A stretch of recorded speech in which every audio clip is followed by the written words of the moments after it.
Peter, when I listen to leading figures on the political left railing against multimillionaires and billionaires, you kind of get the impression that they don't care about money. But they do care about money, don't they?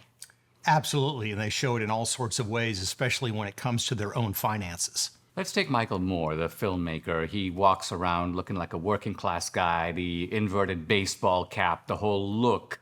Would it be fair to say that that's kind of a pose? Yes, I think that's absolutely a pose. I mean, it came out in some litigation that he's actually worth $50 million. He's got 9 homes.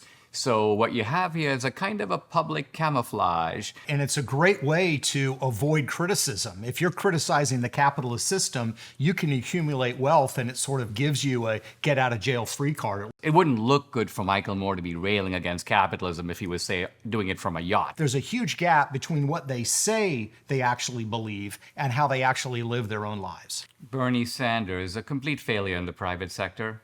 Yeah, complete failure in the private sector, and he's made his money through his political career. He made his wife the media buyer for his campaigns, and he cashed in. He's made money as a book author, which I certainly don't fault him for. I'm a book author. But then you realize that he's used $500,000 of his own campaign funds to buy copies of his own book.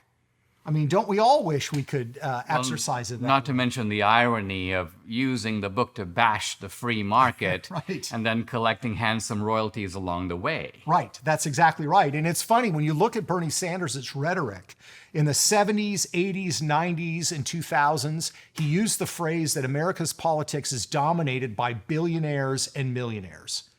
Beginning in 2016, he only talked about the fact that our politics was dominated by billionaires. Why?